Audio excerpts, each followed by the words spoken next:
Shalom saudara-saudari yang terkasih dalam nama Tuhan Yesus Kristus. Sekali lagi shalom. Kami juga menyapa Bapak Ibu yang mengikuti ibadah ini secara live streaming di Facebook Glow Cibubur. Kami percaya bahwa dimanapun kita berada, dimanapun Bapak Ibu berada, kita akan merasakan jamahan Tuhan hari ini. Amin. Amin. Puji Tuhan. Kita mau siapkan hati kita untuk masuk dalam hadirat Tuhan. Kita berikan waktu kita yang terbaik untuk Tuhan. Karena hanyalah Dia yang layak ditinggikan. Sebab Dia hanyalah yang disembah, Dia satu-satunya yang layak dipuji. Terima kasih Tuhan. Engkau Allah yang baik. Engkau selalu baik bagi setiap kami.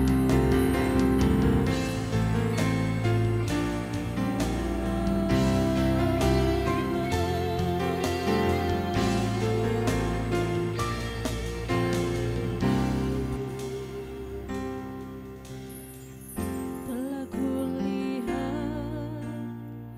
bukti kasih-Mu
Sungguh terlalu besar kasih Tuhan bagi setiap kami. Pengorbanan Tuhan di atas kayu salib melalui darah yang tertumpah, tubuh yang terpecah, Tuhan sudah menebus dosa-dosa kami. Dan di pagi hari ini kami datang ke hadirat Tuhan melalui persekutuan kami, baik jemaat-jemaat Tuhan yang ada di gereja maupun jemaat-jemaat Tuhan yang ada di rumah masing-masing. Berkati setiap kami ya Bapa. Hadirat Tuhan hadir atas setiap kami, sehingga lawatan Tuhan nyata bagi setiap kami. Dan di pagi hari ini juga Bapa, kami berdoa untuk hamba-hamba Tuhan yang boleh ambil bagian dalam ibadah kami. Berkati setiap kami, mampukan kami ya Bapa, sehingga apa yang kami lakukan, apa yang kami sembah dan kami puji boleh berkenan di hadapan Tuhan. Dan pada pagi hari ini kami habiskan ibadah kami hanya di dalam nama Bapa, Putra dan Roh Kudus, yaitu di dalam nama Tuhan Yesus Kristus yang sudah mengajarkan kami berdoa. Doa Bapa kami yang akan kami ucapkan secara bersama-sama. Bapa kami yang di surga, dikuduskanlah nama-Mu, datanglah kerajaan-Mu, jadilah kehendak-Mu di bumi seperti di surga. Berikanlah kami pada hari ini makanan kami yang secukupnya, dan mengampuni kesalahan kami seperti kami juga mengampuni orang yang bersalah kepada kami. Dan janganlah membawa kami ke dalam pencobaan, tetapi lepaskanlah kami daripada yang jahat, karena Engkau yang punya kerajaan dan kuasa dan kemuliaan sampai selama-lamanya. Amin.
ucapan syukurku di hadapan Tuhan.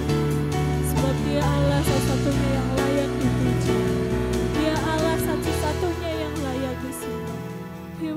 kasih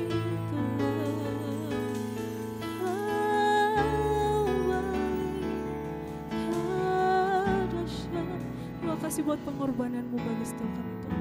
Kami merasakan pengorbananmu hingga saat ini Tuhan. Kami merasakan kasih-Mu Tuhan. Penyertaan-Mu Tuhan yang tidak pernah berakhir dalam kehidupan kami. Kami menyatakan bahwa Engkau adalah Raja kami. Bahwa Engkau adalah Allah yang membebaskan kami. Yang memberikan kemerdekaan bagi setiap kami. Terima kasih Tuhan. Kami menaikkan ucapan syukur kami. Kami mau lebih menyembah Engkau Tuhan.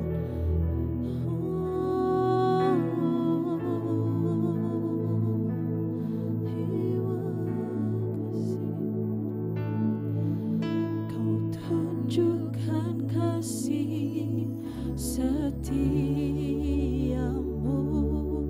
Kau menyediakan yang ku perlu. Kau setia, Kau mulia, dulu sekarang dan selamanya. Tunjukkan kasih setiamu, Kau menyediakan yang ku perlu.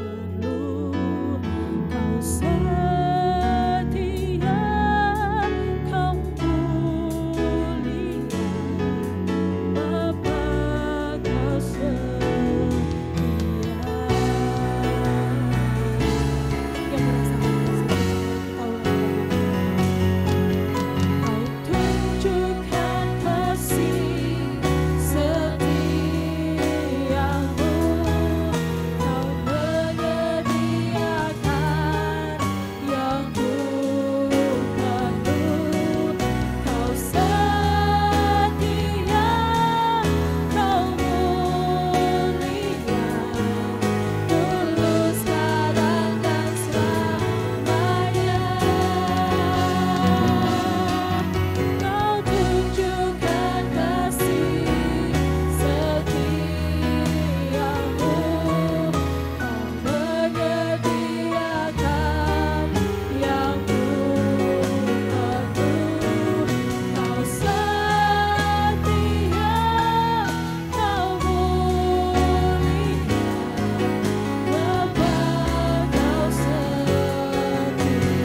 setia. Saya undang Bapak Ibu untuk bangkit berdiri, kita mau terus memuji Tuhan, bersukacita di dalam Tuhan. yang merasakan kasih Tuhan hingga saat ini, mari sorakan haleluya. Kita mau katakan bahwa kasih Allah tak berkesudahan bagi setiap kita.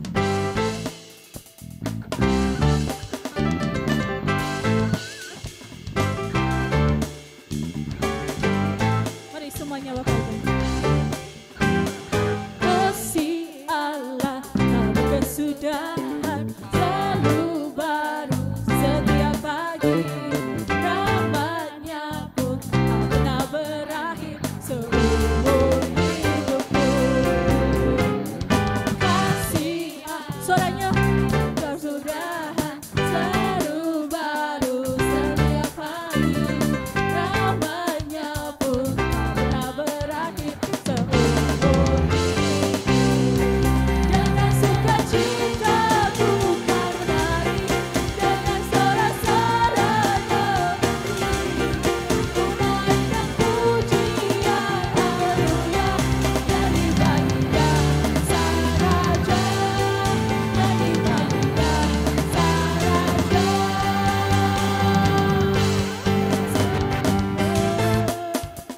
Mari Bapak Ibu, saya mengajak semuanya untuk kita bersuka-cita untuk Tuhan. Kita berikan semangat kita berdiri untuk Tuhan Yesus. Kita berikan tepuk tangan untuk Tuhan kita.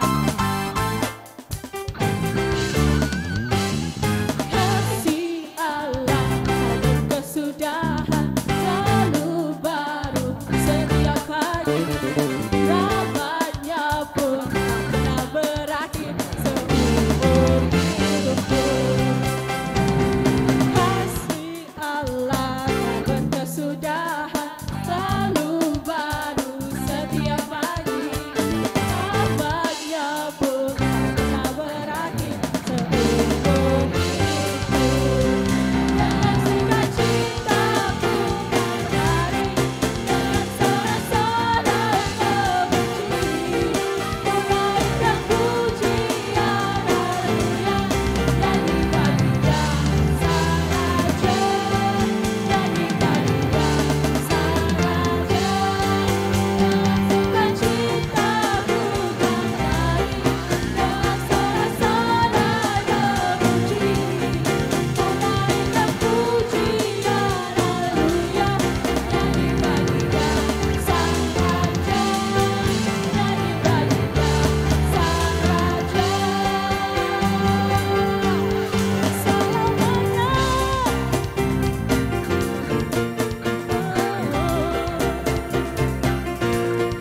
Kita percaya bahwa kasih Tuhan tak berkesudahan bagi setiap kita.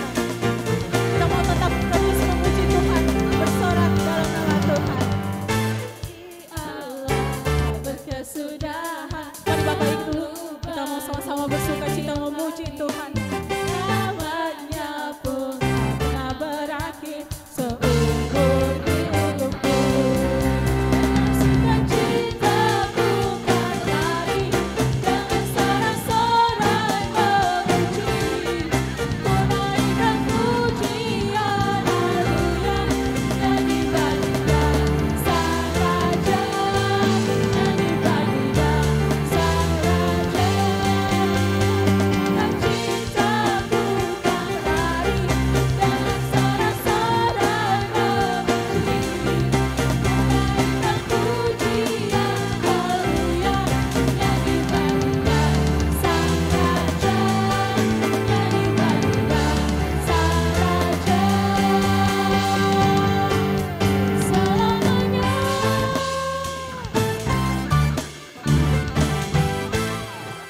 Haleluya. Kita percaya bahwa hanya Tuhanlah Raja segala Raja. Amin. Kita mau terus memuji Tuhan. Kita mau terus bersukacita di dalam Tuhan. Sebab kita tidak pernah meragukan kesetiaan Tuhan bagi setiap kita. Maka dengan itu saya undang Bapak Ibu semua jemaat Tuhan yang sudah merasakan kasih setia Tuhan. Mari kita sama-sama bersorak memuji Tuhan.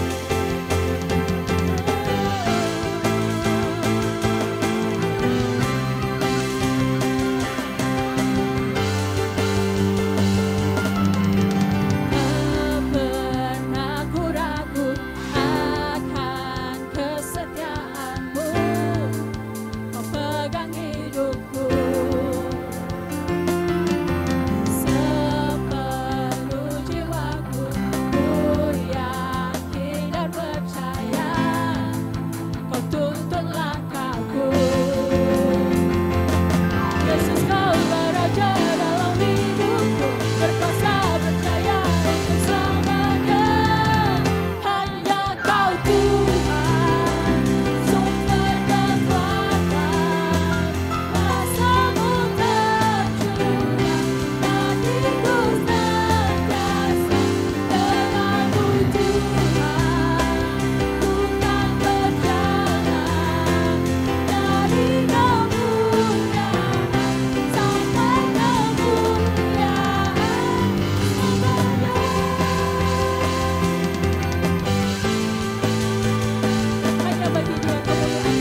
kepada Dia. Saya persilakan jemaat Tuhan untuk duduk kembali. Saatnya kami memanggil adik-adik Awesome Kids untuk maju ke depan untuk kita sama-sama mendoakan.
Kita ada anak-anak kita akan mendoakan anak-anak kita. Jika Bapak Ibu tidak keberatan, mari kita mengangkat tangan kita akan memberkati anak-anak kita yang ada di depan kita. Mari kita berdoa. Bapa di surga, di hadapan kami Tuhan, di hadapan-Mu, kami membawa anak-anak kami Tuhan, biar Engkau berkati anak-anak ini Tuhan. Kau berkati mereka di dalam pertumbuhan mereka, Kau berkati mereka di dalam studi mereka, Kau berkati mereka di dalam kehidupan mereka Tuhan. Dan biarlah anak-anak ini Tuhan menjadi anak-anak yang cinta Tuhan Yesus. Anak-anak ini akan menjadi anak-anak yang takut akan Engkau Bapa. Dan anak-anak ini Tuhan nanti akan menjadi anak berkat buat banyak orang. Terima kasih Tuhan, berkati untuk orang tua mereka Tuhan, berkati mereka dalam pekerjaan mereka, usaha mereka, dan biarlah orang tua mereka juga bisa mendidik anak-anak ini seturut dengan kehendak-Mu Bapa. Terima kasih Tuhan, berikan juga kekuatan dan kesehatan buat orang tua dari anak-anak ini Bapa. Berkati Tuhan untuk kakak-kakak trainer yang akan mengajar mereka Tuhan. Biar kakak-kakak trainer akan mengajar dengan bahasa yang sederhana. Dan anak-anak ini bisa mengerti akan apa yang diajarkan oleh kakak-kakak trainer. Berkati ibadah Awesome Kids Tuhan pada hari ini dari awal pertengahan hingga akhirnya. Dan biarlah Engkau ada bersama-sama dengan mereka. Mereka akan memuji Tuhan, mereka akan menyembah Tuhan. Terlebih anak-anak ini akan mendengarkan firman Tuhan. Terima kasih Tuhan, kami bawa anak-anak ini ke dalam tangan-Mu. Di dalam nama Tuhan Yesus Kristus kami sudah berdoa dan mengucap syukur. Haleluya. Amin. Kami persilakan adik-adik Awesome Kids untuk kembali ke kelas masing-masing. Puji Tuhan. Saatnya kita mau mempersiapkan hati kita sebelum mendengarkan firman Tuhan. Kita mau datang kepada Tuhan. Sebab dalam hadirat-Nya kita mendapatkan ketenangan.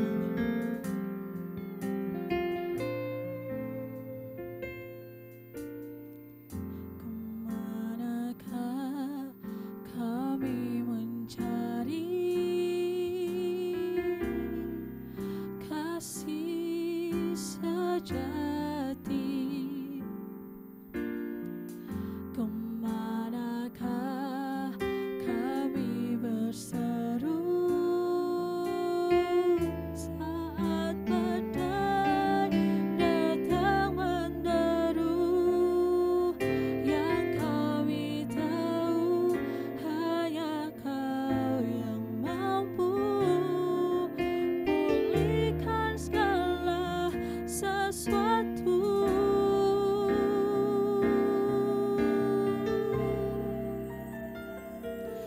Kami perlukan keajaiban-Mu. Kami butuhkan sentuhan tangan-Mu. Kami tak dapat jalan sendiri.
perlu Engkau dalam hidup kami.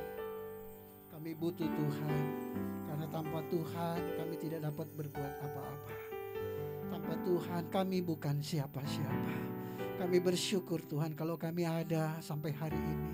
Semua karena Tuhan, semua karena kasih Tuhan, semua karena kebaikan Tuhan dalam hidup kami. Kami boleh ada di rumah Tuhan saat ini. Kami boleh memuji Tuhan, menyembah Tuhan, bahkan mendengarkan firman Tuhan saat ini. Itu karena Tuhan begitu baik, sangat baik, bahkan teramat baik dalam hidup kami. Itu sebabnya kami perlu juga Roh Kudus untuk mengurapi setiap kami, untuk kami boleh mengerti akan kebenaran firman-Mu, sehingga kami boleh hidup di dalamnya.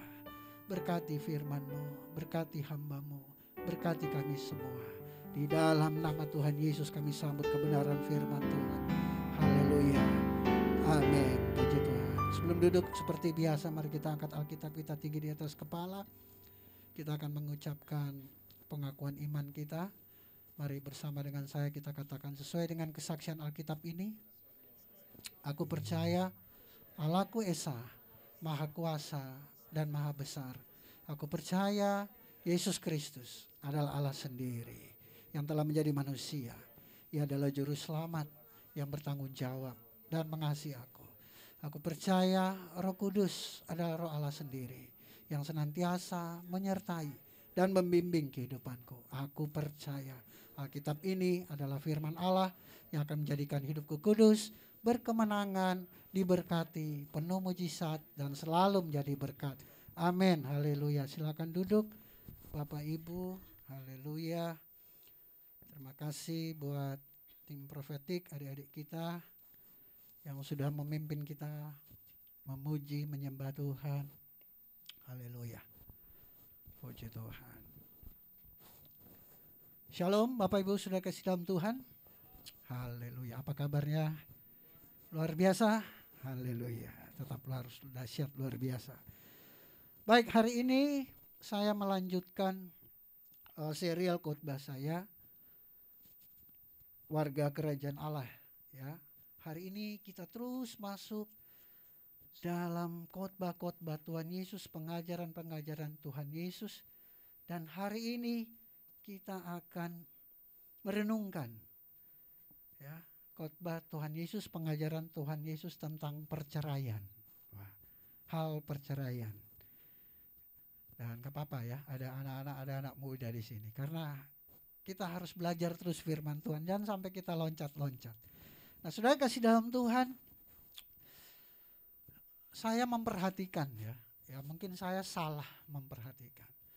Saya perhatikan orang-orang yang lahir di tahun 80-an, 90-an, ya, rentan dengan perceraian. Ya. Saya lihat banyak yang, kawin baru setahun, 2 tahun, anak masih kecil-kecil ya, sudah bercerai. Nah ini yang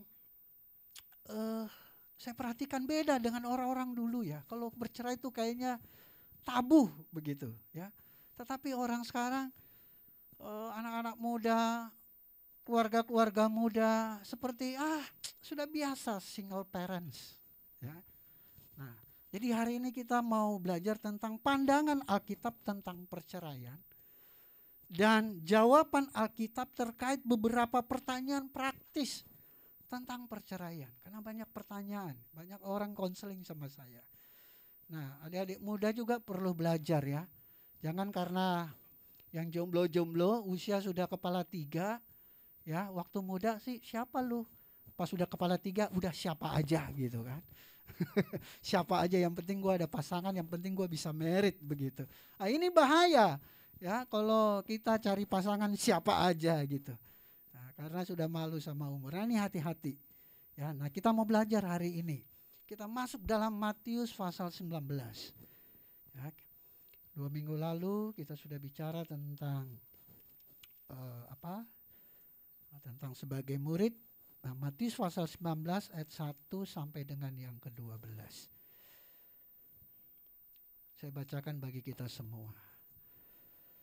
Setelah Yesus selesai dengan pengajarannya itu, berangkatlah ia dari Galilea dan tiba di daerah Yudea yang di seberang sungai Yordan. Jadi kalau kita lihat peta Israel itu Galilea di atas, ya, dia mau ke Yerusalem di bawah, dia di daerah Yudea. Tapi Yudeanya di seberang sungai Yordan, ya, di sebelah. Nah, jadi di sebelah sungai Yordan ini daerah Perea. Ya. Jadi kalau Galilea dan Perea itu dipimpin oleh Raja Herodes Antipas. Di seberang sungai Yordan, orang banyak berbondong-bondong mengikuti dia. Dan ia pun menyembuhkan mereka di sana. Maka datanglah orang-orang Farisi kepadanya untuk mencobai dia. Jadi untuk mencobai, ya. Mereka bertanya, apakah diperbolehkan orang menceraikan istrinya dengan alasan apa saja? Apakah boleh? Jawab Yesus, tidak kamu baca bahwa ia yang menciptakan manusia sejak semula menjadikan mereka laki-laki dan perempuan? Dan firman-Nya, sebab itu laki-laki akan meninggalkan ayah dan ibunya dan bersatu dengan istrinya sehingga keduanya itu menjadi satu daging. Nah, saudara kasih dalam Tuhan, kenapa pertanyaan ini muncul? Waktu dia melayani, melakukan mujizat, dia menyeberang di sungai Yordan, daerah Perea, karena ada peristiwa yang terjadi yang membuat heboh pada saat itu. Raja Herodes Antipas, dia menceraikan istrinya, kemudian dia mengawinkan istri dari saudaranya sendiri, namanya Herodias. Jadi heboh, ya, dia menceraikan. Nah, itu sebabnya setelah dia menceraikan akhirnya ada peperangan itu. Karena istri pertamanya itu dia bukan orang Palestina, ya. Kalau lebih utara lagi itu Syria, ya. Wah, terjadilah perang. Jadi itu heboh karena secara dia menceraikan istrinya yang pertama, dia kawinkan istri bekas saudaranya masih hidup. Dari peristiwa itu dia ditegur oleh Yohanes Pembaptis. Sampai Yohanes Pembaptis dia mati dipenggal kepalanya. Saya tidak ada di sini tapi saya bacakan. Matius 14 ayat 3 sampai 8. Mundur dulu ya, tapi ditahan dulu slide ini. Matius 14 ayat 3 sampai 8. Sebab memang Herodes telah menyuruh menangkap Yohanes. Herodes ini bukan Herodes Agung, Herodes Antipas. Tapi disebut juga sering dipanggil Herodes. Telah menyuruh menangkap Yohanes, membelenggunya dan memenjarakannya berhubung dengan peristiwa Herodias. Ya, dia mengambil Herodias itu istri saudaranya. Berhubung dengan peristiwa Herodias, istri Filipus saudaranya. Ya. Saudara kandung ini, saudara. Karena Yohanes pernah menegurnya, katanya, tidak halal engkau mengambil Herodias. Enggak halal. Haram hukumnya bagi orang Yahudi. Tidak halal engkau mengambil Herodias. Ayat 5, Herodes ingin membunuhnya, tetapi ia takut akan orang banyak yang memandang Yohanes sebagai nabi. Tetapi pada hari ulang tahun Herodes, menarilah anak perempuan Herodias di tengah-tengah mereka dan menyukakan hati Herodes. Sehingga Herodes bersumpah akan memberikan kepadanya apa saja yang dimintanya.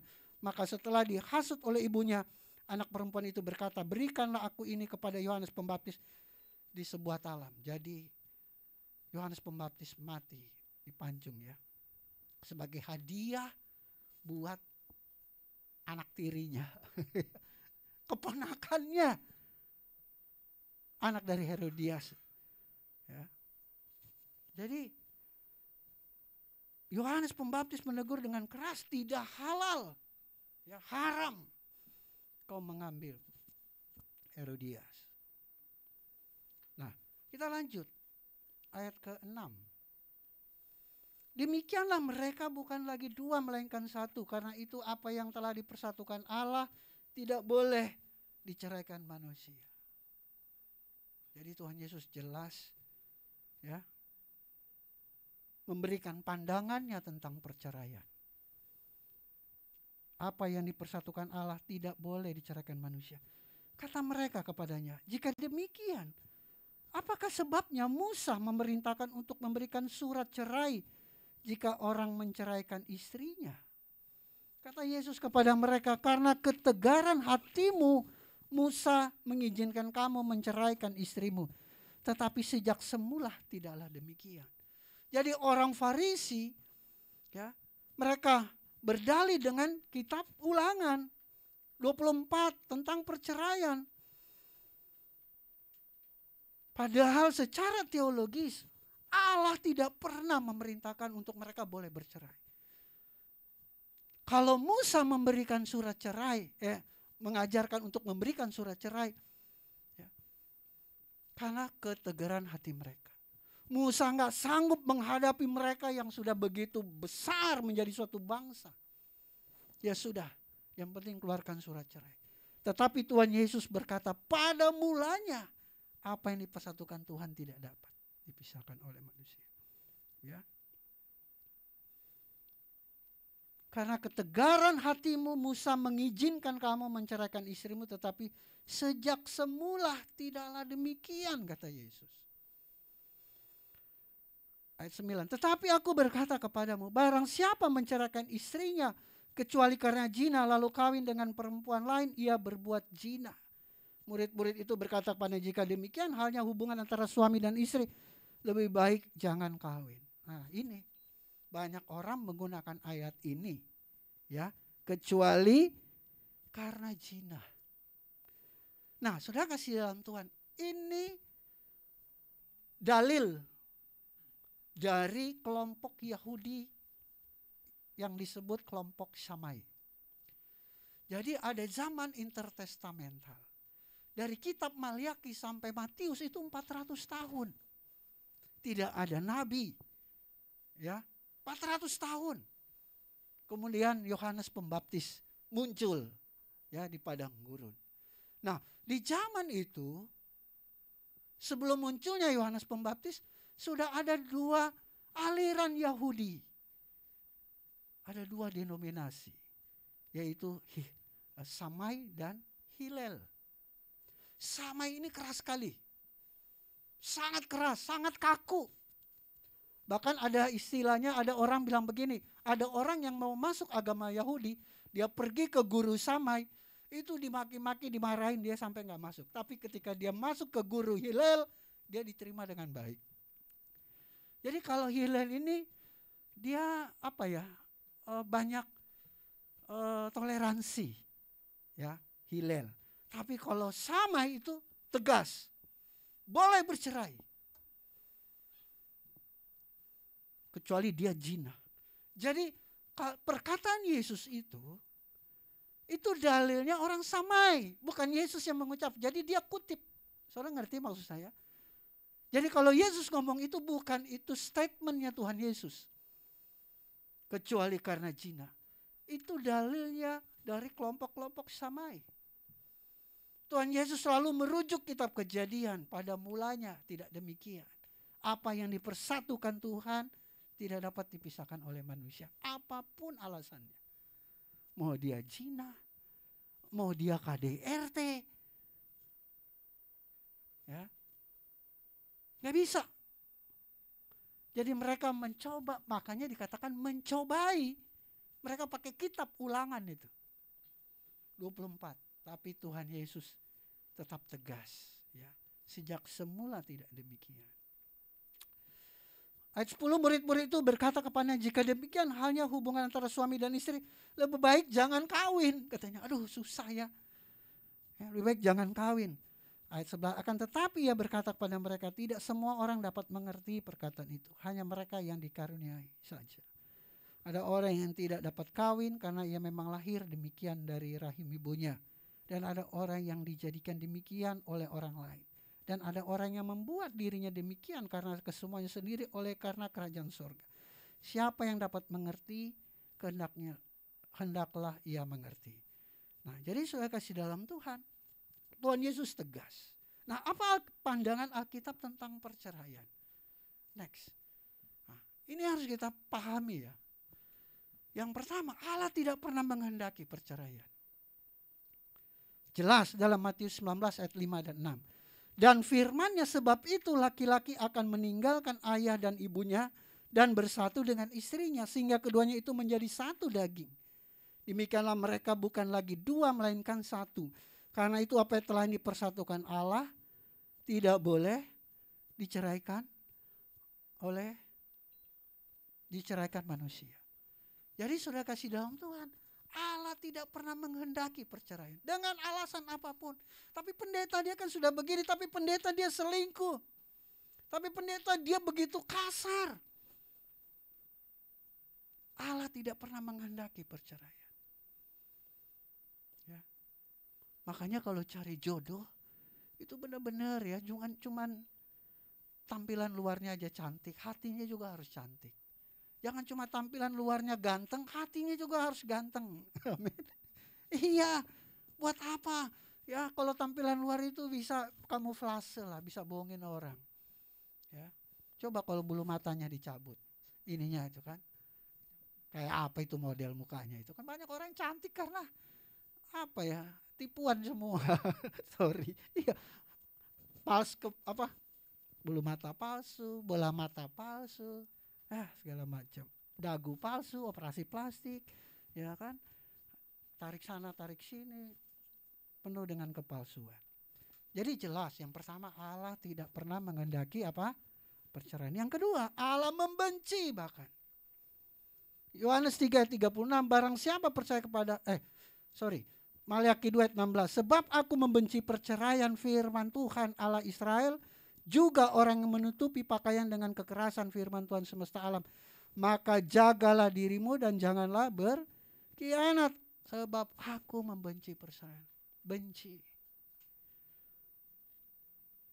Allah benci perceraian. Sudah tahu artinya benci? Kalau Allah sudah benci, ya jangan berharap berkat. Jangan berharap pertolongan. Makanya yang ketiga, saudara, pandangan Alkitab tentang perceraian akan berdampak buruk bagi orang yang bercerai. Next. Karena apa? Yohanes 3 ayat 36. Ya, barang siapa percaya kepada anak, ia beroleh hidup yang kekal. Tetapi barang siapa tidak taat kepada anak, ia tidak akan melihat hidup, melainkan murka Allah tetap ada di atasnya. Jadi barang siapa tidak taat, ya, ini kan berceraian itu kan dilarang. Sudah taat saja, jangan bercerai. Nah, kalau tidak taat, konsekuensinya ya, ia akan melihat murka Allah ada di dalam atasnya. Ini firman Tuhan, bukan saya menyampaikan. Mungkin yang menikah second marriage itu dia nggak merasa apa-apa kan, tapi keturunannya, ya, karena Allah ada Allah yang adil, amin. Dia maha adil.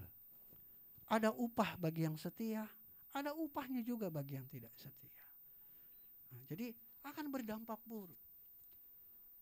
Mungkin saudara nggak berpikir, aduh, apa sih, banyak saya lihat orang yang second marriage kayaknya bahagia, siapa tahu, kita cuma tahu dari luar, ya kan, kita nggak tahu dalamnya, saudara. Kalau cuma dari luar, semua orang bisa menutupi apa yang di dalam, ya. Nah, sekarang kita masuk ke pertanyaan praktis. Saya cepat saja khotbahnya, ya. Jadi yang pertama kita harus pahami pandangan Alkitab bahwa Allah tidak menghendaki perceraian.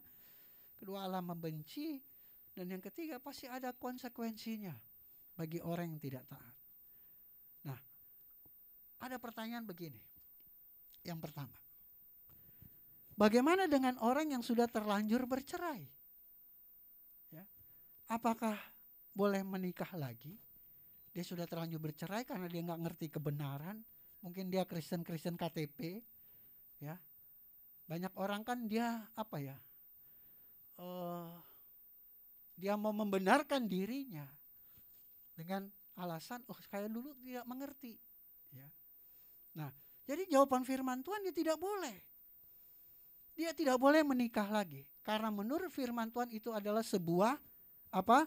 Berzinahan. Matius 19 ayat 9. Tetapi aku berkata kepadamu, barang siapa menceraikan istrinya, ya, kecuali kerja lalu kawin dengan perempuan lain, ia berbuat zina. Bahkan dalam Lukas 16 ayat 18, setiap orang yang menceraikan istrinya lalu kawin dengan perempuan lain, ia berbuat zina. Dan barang siapa kawin dengan perempuan yang diceraikan suami, ia berbuat zina. Berbuat zina itu salah satu hukum Taurat ya. Jangan berzina. Nah kalau hukum Taurat satu pun dilanggar, konsekuensinya kutuk. Ya. Kalau hukum Taurat cuma dua, berkat dan kutuk. Nah, kalau kita taat pada hukumnya, kita menerima berkat. Tapi kalau kita melanggar hukumnya, kita akan mengalami kutuk. Jadi hukum dari berzina adalah kutuk. Jadi sudah kasih dalam Tuhan, banyak orang mau cari pembenaran, pembelaan diri, ya kan, bahwa ya habis orangnya begitu, pantaslah saya ceraikan. Memang sudah sewajarnya, keputusan saya nggak salah untuk menceraikan. Jadi sudah kasih dalam, tidak boleh, kata firman Tuhan. Apapun alasannya. Lalu apa solusinya? Ya. Solusinya dia harus hidup tanpa istri atau tanpa suami. Atau kembali kepada pasangannya. 1 Korintus 7 ayat 11. Dan jikalau ia bercerai, katakanlah sudah terlanjur bercerai, ia harus tetap hidup tanpa suami atau berdamai dengan suaminya. Dan seorang suami tidak boleh menceraikan istrinya. Ya. Jadi kalau sudah bercerai, dia tidak boleh kawin lagi, atau ya sudah dia single saja, ya kan? Atau kembali lebih baik lagi, kembali dengan mantan istrinya itu. Ya itu. Karena banyak orang cari alasan juga begini Bapak Ibu. Saya sudah lama bercerai. Kalau saya nggak kawin, bagaimana dengan kehidupan saya? Apalagi kalau seorang wanita kan. Saya bawa anak, ya, dia sudah tidak menafkahi. Saya perlu orang yang bisa menafkahi anak saya. Demikian juga yang laki-laki. Saya sudah terlanjur bercerai. Tapi saya perlu pendamping. Dan saya tidak mungkin kembali lagi. Nah, saudara kasih dalam Tuhan, bagi saya itu alasan. Kenapa kamu bertanya begitu? Kamu khawatir akan anak. Kamu khawatir siapa yang akan menafkahi. Kamu khawatir nanti masa tua siapa yang mengurus. Kalau kamu khawatir, ya jangan bercerai. Kan begitu. Toh pas cerai akhirnya timbul kekhawatiran. Saudara ngerti ya? Kalau saudara khawatir akan hal itu, nanti ya jangan bercerai dong. Supaya tidak ada kekhawatiran yang, oh nanti siapa yang menafkahi. Siapa yang mendampingi saya di masa depan. Orang sekarang pikiran kan instan, masa bodoh. Kalau udah emosi, udah cerai. Akhirnya dia pas pikir, aduh nanti masa depan gue gimana ya. Muncul kekhawatiran itu, nanti anak-anak yang sekolahin siapa ya. Kalau khawatir makanya jangan bercerai. Kan begitu logikanya. Ya.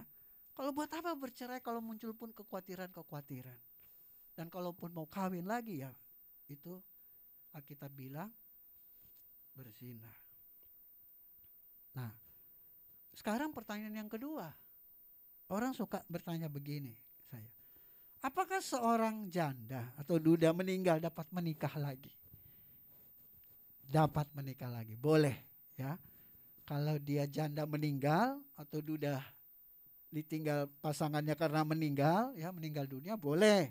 Ada dalilnya, ada ayatnya. Roma 7 ayat 23. Sebab seorang istri terikat oleh hukum kepada suaminya selama suaminya itu hidup. Akan tetapi apabila suaminya itu mati, bebaslah ia dari hukum yang mengikatnya kepada suaminya itu. Jadi selama suaminya hidup, ia dianggap berzina. Kalau ia menjadi istri laki-laki lain, kalau dia kawin lagi ya. Tetapi jika suaminya telah mati, ia bebas dari hukum. Sehingga ia bukanlah berzina kalau ia menjadi istri laki-laki lain. Ya. Jadi Kalau janda atau duda meninggal boleh ya. Ada ayat firman Tuhan, boleh menikah lagi. Nah, pertanyaan selanjutnya. Nih, pertanyaan-pertanyaan yang suka muncul di jemaat ya. Apakah orang yang pernah menikah atau sudah bercerai ya dengan seorang yang non-Kristen yang pernikahannya tidak dilaksanakan di gereja, apakah dapat melakukan pernikahan kedua dengan pasangan yang baru seorang Kristen di gereja? Jadi dia menikah pertama dengan non-Kristen, ya, tidak di gereja, kemudian bercerai. Kemudian dia dapat pasangan baru seorang Kristen. Nah, apakah boleh diberkati lagi? Boleh, ya. Selama tidak pernah diberkati di gereja, boleh. Karena berarti dia tidak terikat dengan pernikahan yang diberkati Allah di dalam nama Tuhan Yesus. Ya. Karena orang yang diberkati di gereja pasti diberkati dalam nama Bapa, Anak, dan Roh Kudus, yaitu dalam nama Tuhan Yesus Kristus. Ya. Berarti kalau dia menikah bukan di gereja dengan agama lain, nah dia kan diberkati bukan dalam nama Bapa, Anak, dan Roh Kudus. Ya. Berarti dia dianggap belum diberkati oleh Allah dan dengan nama Tuhan Yesus Kristus. Nah, dalam 1 Korintus 7 ayat 15, tetapi kalau orang yang tidak beriman itu mau bercerai, artinya dia non-Kristen ya, biarlah ia bercerai. Dalam hal demikian saudara atau saudari tidak terikat. Tetapi Allah memanggil kamu untuk hidup dalam damai sejahtera. Akhirnya Alkitab juga bilang, ya sudah, toh dia bukan seiman. Carilah yang seiman. Ya. Jadi jelas Bapak Ibu. Kalau saudara ada yang menikah dulu ya agama lain, ya, terus bercerai, terus ketemu dengan pasangan Kristen, boleh, ya, karena dia belum diberkati dalam nama Bapa, Anak, dan Roh Kudus sebelumnya. Nah, pertanyaan yang keempat, nah ini yang suka muncul dalam jemaat. Bagaimana dengan orang Kristen yang cerai hidup dan yang sudah terlanjur menikah lagi, ya, dan sudah memiliki anak dalam pernikahan yang kedua? Ya sudah bercerai, kemudian kawin lagi dengan orang Kristen juga, sudah punya anak. Bagaimana mau kembali lagi? Berarti ini ditinggalkan. Ya. Saudara, Yesaya 61 ayat 8 katakan begini. Sebab aku, Tuhan, mencintai hukum dan membenci perampasan dan kecurangan. Aku akan memberi upahmu dengan tepat dan akan mengikat perjanjian abadi dengan kamu. Jadi saudara kasih dalam Tuhan, Tuhan tegas. Tuhan akan memberikan upah yang melanggar firman. Ya. Ada hukuman pasti. Jadi Tuhan sangat tegas dalam firman-Nya bahwa Ia membenci perceraian dan Tuhan adalah hakim yang adil. Mereka akan mempertanggungjawabkan perbuatan mereka kelak. Jadi orang lagi, saya mau ceraikan, saya mau kembali. Nggak bisa sesuka-suka itu. Kamu ini ingin membangun keluarga atau hanya ingin memuaskan nafsu pribadi. Udah bosan sama ini, balik lagi yang akhirnya ujung-ujungnya hanya keinginan daging. Ya. Dulu nggak cocoknya kenapa? Terus cari, terus merasa nggak cocok, pengen balik lagi. Nggak bisa. Hidup itu bukan semau-mau gue. Kita orang percaya hidup kita harus turut dengan firman. Amin. Pasti ada hukumannya. Saya nggak tahu apa hukumannya. Ya saudara. Saya nggak tahu. Karena banyak orang berdalih, saya nggak ngerti firman pendeta dulu. Nggak bisa. Kesalahan harus dibayar dengan hukuman.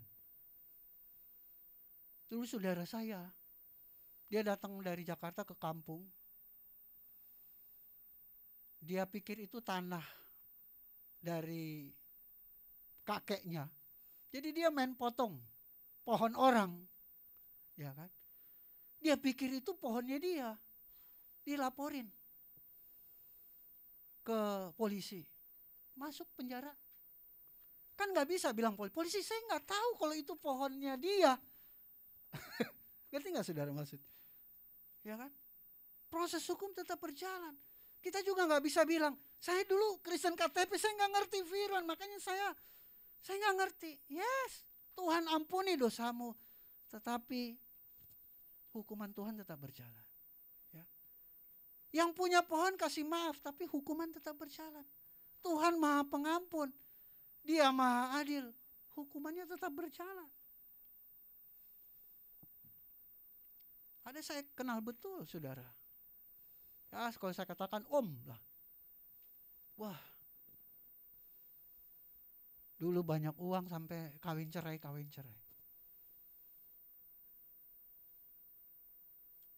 Akhir hidupnya seperti apa, saudara? Sama istrinya dia dikurung di kamar, dikasih makan seperti kasih makan dogi, buka, piring dilempar, tutup lagi. Saya pernah lihat dia dulu waktu saya tahun-tahun berapa gitu ya. Saya pulang ke kampung. Saya cuma lihat dari jendela, dari bawah. Oh my goodness. Ya. Jadi dia diperlakukan seperti hewan, pelihara hewan gitu. Akhirnya saudara-saudaranya bawa ke kampung, dirawatlah sama ponakan-ponakan. Sampai dia meninggal. Gak pernah masuk gereja, gak ngerti kebenaran firman. Jadi pikir ada duit, ya udah ceraiin, gua kawin lagi. Begitu terus. Tuhan ampuni dosanya. Ya. Dia terima Tuhan Yesus, dia bertobat, Tuhan ampuni. Semerah apapun dosamu Tuhan ampuni. Tetapi Tuhan tuh Maha Adil. Bukan berarti Tuhan mengasihi terus tidak ada hukuman. Tuhan itu adil. Dia ampuni. Tapi orang akan tetap mendapat upahnya. Amin. Yang kelima, pertanyaan kelima. Bagaimana dengan orang yang bercerai karena pasangannya berzina atau selingkuh? Bukankah ada ayat berkata barang siapa menceraikan istrinya kecuali karena zina? Ini selalu jadi perdebatan ayat ini. Berkali-kali saya sudah jelaskan kepada orang-orang yang konseling sama saya, tapi mereka selalu menafsirkan ayat ini secara letterlek. Tuhan Yesus itu hanya mengutip dalilnya orang Samai. Tuhan Yesus jelas kok pada mulanya tidak demikian. Apapun alasannya, apa yang dipersatukan Tuhan tidak dapat dipisahkan oleh manusia. Ya. Bagaimana orang yang sudah bercerai karena pasangannya berzina, tetap tidak boleh. Meskipun dia berzina. Saya pernah kesaksian di sini. Saya melayani satu keluarga, suaminya berzina, selingkuh, punya anak. Suaminya mau ceraikan dia karena dia ingin bertanggung jawab. Supaya tanggung jawabnya cuma satu. Kalau nggak dicerain jadi dua. Mungkin itu kali pikirannya kan. Konseling sama saya. Tapi konselingnya prosesnya panjang. Dan apa yang terjadi, saudara? Suami istri itu pulang. Sampai sekarang 2 minggu lalu saya khotbah di Karawaci. Dia panggil, Pak Pendeta Indra, lupa ya sama saya? Saya bilang, saya gak mungkin lupa. Sama suaminya, sudah kembali. Itu udah punya anak sama Wewe Gombel. Itu udah punya anak. Bahkan perempuannya ini bilang, Pak kita ambil aja anak itu, boleh gak Pak? Jangan, itu punya mamanya.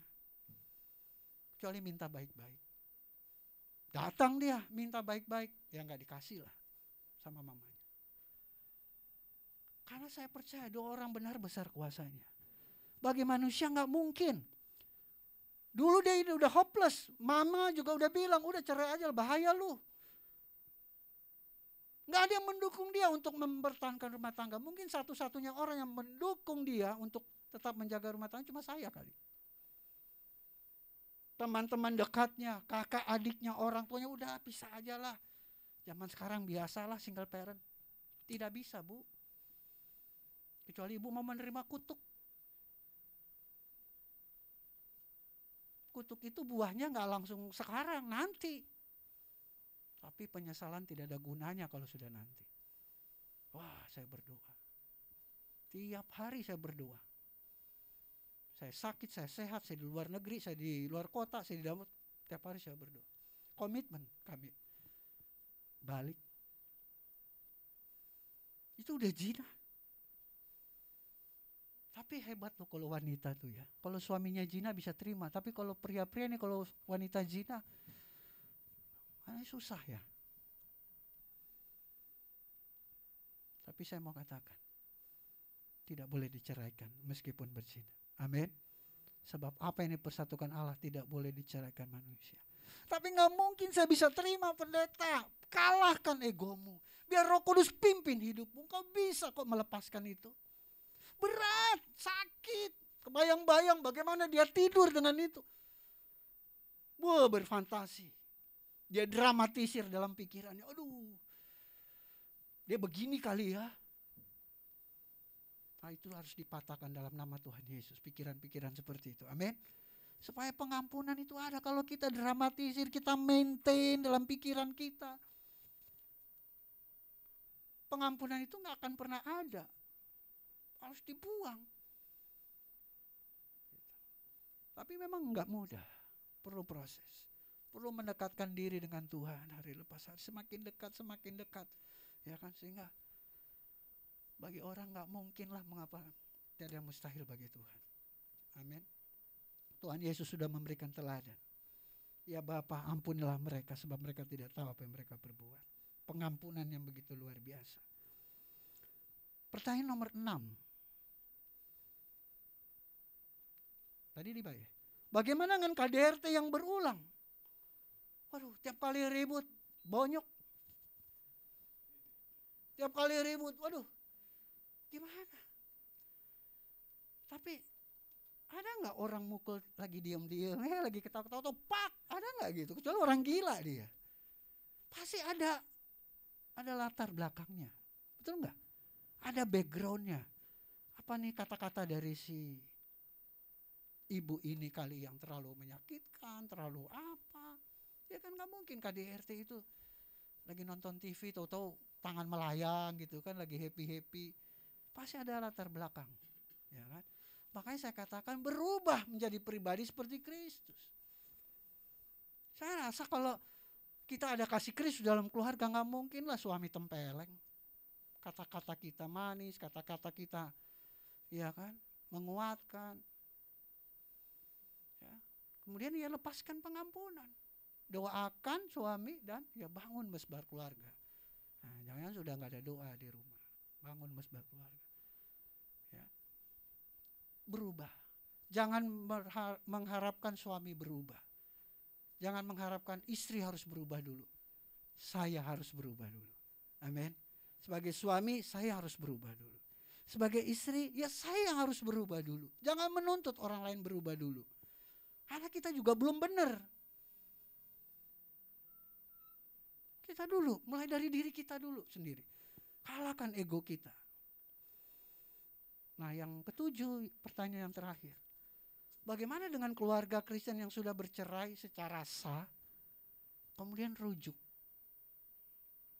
Apakah ia harus pemberkatan kembali? Dia udah Kristen nih, cerai. Tapi dia belum kawin lagi. Terus dia pengen rujuk. Apakah perlu pemberkatan lagi? Iya.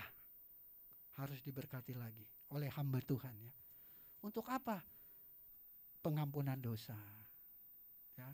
Untuk rekomitmen di hadapan Tuhan dan jemaatnya. Tapi saya belum pernah lihat nih kayak gini, jarang ya. Malu kali. Ya. Dia harus rekomitmen di hadapan Tuhan, di hadapan jemaat. Ya. Adakan pengampunan dosa. Matius 18:22, Yesus berkata kepadanya, bukan aku berkata kepadamu, bukan sampai 7 kali, melainkan sampai 70 kali 7 kali. Selalu ada pengampunan. Pengampunan tanpa batas. Ya, ini konteksnya tentang pengampunan. Sebagai penutup, nah, Bapak Ibu yang di gereja, mungkin yang di bawah atau yang di rumah, yang sudah ada niat untuk bercerai, ya urungkan niat. Dalam nama Tuhan Yesus, urungkan niat. Karena Allah benci perceraian. Ya. Mungkin sudah ada niat-niat ini. Nanti nih bulan depan ya, habis Natal nih. Ya kan, aduh, berdosa. Habis Natal dulu lah. Iya, Iya, biar anak-anak lagi ini kumpul mana anak dulu kan, happy Natalan dalam nama Tuhan Yesus. Ya, tolak itu keinginan. Bapak Ibu yang sudah terlanjur berpisah, saya nggak tahu, saya nggak kenal saudara ya. Namun belum menikah, bertobat, jangan menikah lagi, balik lagi ya kan.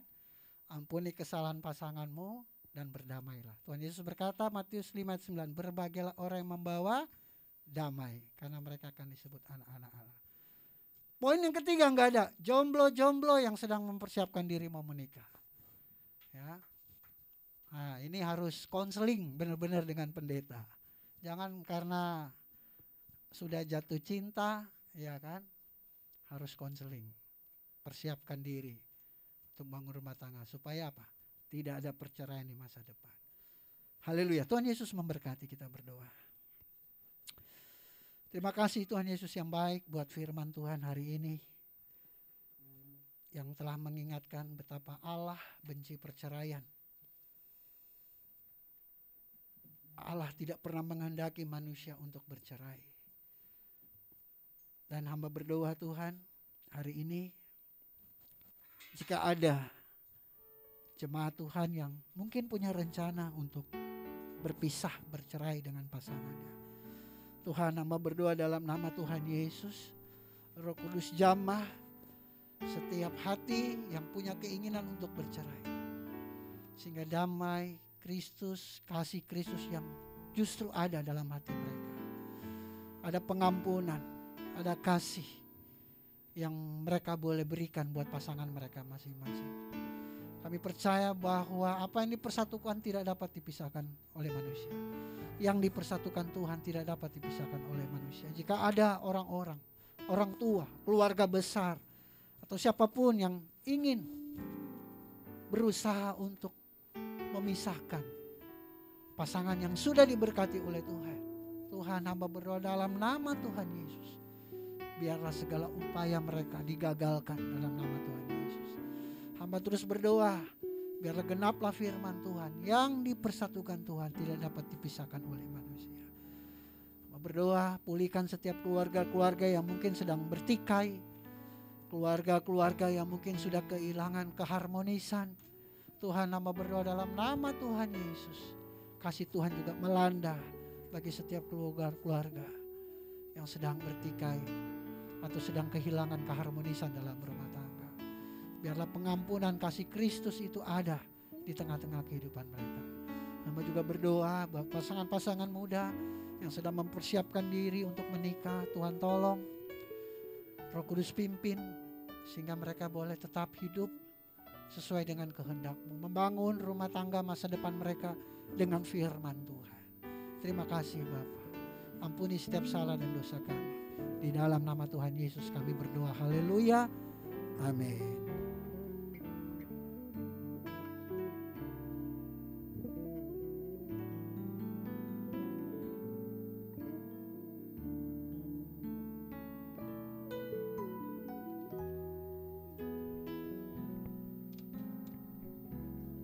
Puji nama Tuhan. Terima kasih untuk Bapak Gembala kita yang menjadi saudara berkat pada siang hari ini. Biarlah setiap firman yang disampaikan menjadi berkat bagi kita semuanya. Terima kasih.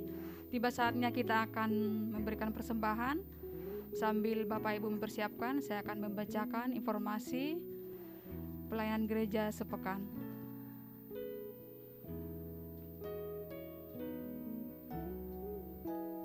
Laporan Diakonia, setiap hari Minggu gereja mengadakan pembagian makan siang gratis bagi satpam, petugas parkir, pemulung, ojol, dan lain-lain. Dukungan pelayanan Diakonia dapat melalui Bank BCA di nomor 74014889999 atas nama GBI Glow Fellowship Center Cibubur. Nilai yang akan diberikan mohon ditambahkan angka 1 di belakang, contoh 500.000 Rp1. Penggalangan dana tempat ibadah. Dalam rangka penggalangan dana tempat ibadah, gereja melakukan kotak donasi, penjualan makanan, pemeriksaan kesehatan, gula, kolesterol, asam urat, donasi melalui transfer Bank BCA di nomor 740-1488-999 atas nama GBI Glow Fellowship Center Cibubur. Nilai yang akan diberikan mohon ditambahkan angka 2 di belakang, contoh Rp500.002. Diharapkan seluruh jemaat dapat berpartisipasi dalam kegiatan ini. Terima kasih, Tuhan Yesus memberkati. Penggalangan dana tempat ibadah telah terkumpul. Tempat ibadah dari penjualan makanan, kotak donasi, dan transfer bank sebesar Rp3.238.000. Terima kasih atas uluran tangan saudara. Tuhan Yesus memberkati. Sunday Revival yang dilayani oleh hambanya Evangelis Kiki jam 1 siang hari ini. SDK online Glow Cibubur Community melalui Google Meet setiap Rabu jam 8 malam. Link akan dibagikan di grup WA. Kami mengundang Bapak Ibu Saudara untuk bergabung di dalamnya, menyaksikan firman Tuhan dan sharing kesaksian dari saudara-saudara kita yang lain.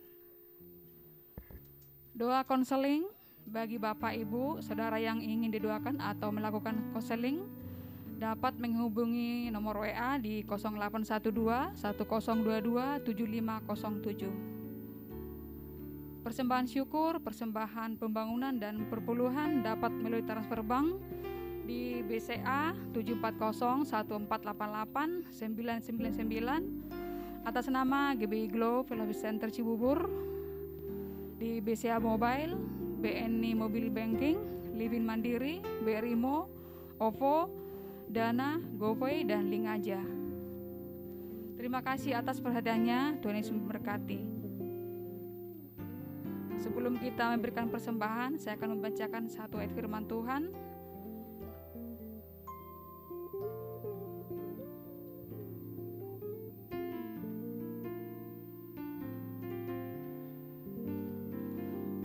Di 2 Korintus 8 ayat 12, sebab jika kamu rela untuk memberi, maka pemberianmu akan diterima. Kalau pemberianmu itu berdasarkan apa yang ada padamu, bukan berdasarkan apa yang tidak ada padamu. Sebelum kita memberi, mari kita berdoa. Terima kasih Tuhan untuk firman-Mu yang disampaikan oleh hamba-Mu. Biarlah Tuhan setiap firman yang ditaburkan pada siang hari ini, yang mengingatkan kami, menegur kami kembali untuk kami kembali kepada jalan kebenaran, bahwa setiap umat-Mu yang mengikat perjanjian tidak boleh bercerai. Itu adalah firman-Mu, ya dan amin. Jadikan kami Tuhan sebagai pelaku-pelaku firman-Mu, apapun keadaan kehidupan kami, bahwa di dalam Tuhan selalu ada jalan keluar. Dan sebentar Tuhan kami akan memberikan persembahan, karena kami percaya bahwa Tuhan telah memberkati kami lebih dahulu. Dan kami imani hidup kami, keluarga kami tidak akan pernah kekurangan, karena Engkau sumber berkat kami, sumber segala-galanya dalam kehidupan kami. Engkau memberkati pekerjaan kami, bisnis dagang kami, pendidikan kami, apapun Tuhan yang kami kerjakan, Engkau buat berhasil sesuai dengan kehendak-Mu.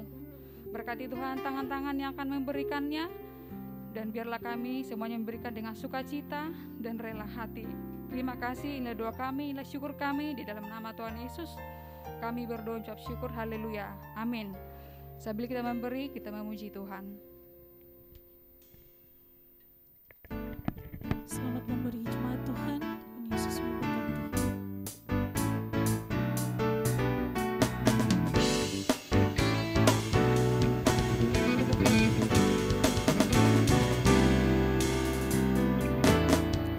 Apa yang tak pernah dilihat mata, yang tak pernah didengar telinga, yang tak pernah timbul di dalam hati, semua disediakannya bagi yang mengasihi Dia. Allah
semua bangkit berdiri. Kita akan menerima berkat daripada Tuhan. Haleluya. Terima kasih Bapa yang baik. Kami akan mengakhiri ibadah kami di hari ini. Kami sungguh diberkati oleh Tuhan lewat pujian, penyembahan, bahkan firman-Mu. Terima kasih untuk kesempatan kami boleh menabur di rumah Tuhan. Lewat persembahan yang kami kumpulkan bersama atau yang melalui transfer. Kami memberinya dengan hati yang penuh sukacita. Bukan untuk membalas kebaikan Tuhan. Karena kami tidak sanggup membalas kebaikan Tuhan. Tetapi kami mau terus belajar untuk memberikan yang terbaik buat Tuhan. Karena kami mengasihi Tuhan. Biarlah pekerjaan Tuhan boleh terus berjalan lewat persembahan yang kami kumpulkan untuk mencukupkan segala biaya-biaya yang diperlukan. Terima kasih, kami juga berdoa untuk tempat ibadah yang masih kami memerlukan dana yang masih begitu besar. Tetapi kami percaya Tuhan yang akan mencukupkan semuanya. Karena ini adalah pekerjaan Tuhan. Kami semua adalah hamba-hamba Tuhan. Kami hanya bekerja di ladangnya Tuhan. Tetapi kami percaya Tuhanlah pengusahanya. Tuhan yang akan memberkati semuanya. Terima kasih Bapa, sebelum kami berpisah, kami terus menopang bangsa dan negara kami. Program-program yang sudah dilaksanakan oleh pemerintah kami pusat, baik itu IKN, vaksinasi, bahkan program-program yang lain. Tuhan yang memberkati sehingga semua berjalan dengan baik. Bahkan pemimpin-pemimpin kami Tuhan berkati. Tuhan berikan hati yang bijaksana. Bapak Presiden, Wakil Presiden, seluruh kabinet menteri, bahkan saudara kami yang legislatif, aparat TNI, Polri. Ya Tuhan, biarlah Tuhan lahirkan pemimpin-pemimpin yang takut akan Tuhan. Pemimpin-pemimpin yang bijaksana Tuhan. Bahkan pemerintah daerah sekalipun, Tuhan yang memberkati. Karena kami rindu Indonesia semakin maju, Indonesia aman, Indonesia damai. Bahkan Indonesia menjadi berkat buat bangsa-bangsa lain. Gereja-gereja Tuhan di mana-mana tempat Tuhan bela. Biar gereja Tuhan saling menopang untuk menuntaskan amanat agung. Jadikan semua bangsa murid Tuhan Yesus. Biarlah gereja juga saling bergandengan tangan untuk kita sama-sama ya Tuhan melakukan apa yang Tuhan mau sebagai umat orang percaya ya Tuhan di tengah-tengah dunia ini. Menjadi saksi Tuhan, menjadi garam dan terang di tengah-tengah dunia. Terima kasih Bapa, sebentar kami akan berpisah. Kiranya Engkau yang memberkati perjalanan kami dari tempat ini sampai ke tempat kami masing-masing berada. Biarlah kami boleh tiba dengan selamat, dengan tidak kurang satu apapun. Terima kasih Bapa. Jemaat sekalian, jadilah jemaat yang penuh sukacita, hidup dalam kasih dan kebenaran. Jika kau siap, katakan amin. Jadilah kau jemaat yang tidak saling menghakimi dan menjelekkan orang lain. Jika kau siap, katakan amin. Jadilah kau jemaat yang diberkati dan mengerti kuasa serta otoritas yang ada dalam dirimu. Jika kau siap, katakan amin. Jadilah kau jemaat yang dengan senang hati dan rela menyerahkan hidupmu hanya untuk melayani Tuhan. Jika kau siap, katakan amin. Jadilah kau jemaat yang senang berkorban untuk kemajuan pekerjaan Tuhan. Jika kau siap, katakan amin. Jadilah kau jemaat yang memiliki hati yang bersih untuk selalu memuji dan menyembah Tuhan. Jika kau siap, katakan amin. Dan jadilah kau jemaat yang selalu memiliki kerinduan untuk membawa damai dimanapun Tuhan tempatkan. Jika kau siap, katakan amin. Mari arahkan hatimu kepada Tuhan. Angkat kedua tanganmu dan terimalah berkat daripadanya. Tuhan memberkati kau dan melindungi engkau. Tuhan yang selalu menyinari engkau dengan wajahnya dan memberikan engkau kasih karunia.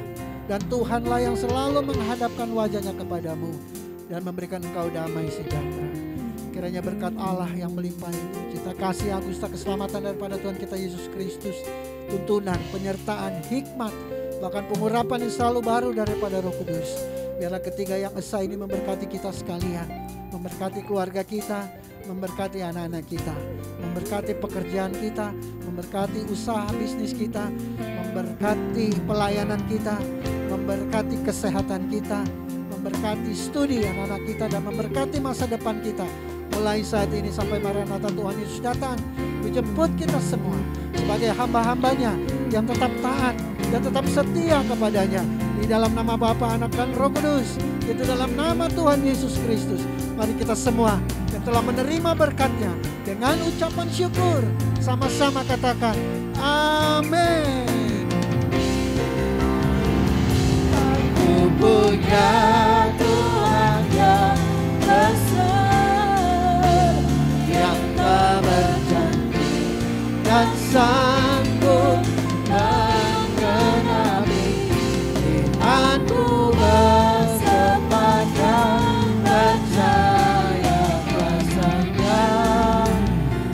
terima sekarang kemenangan darimu.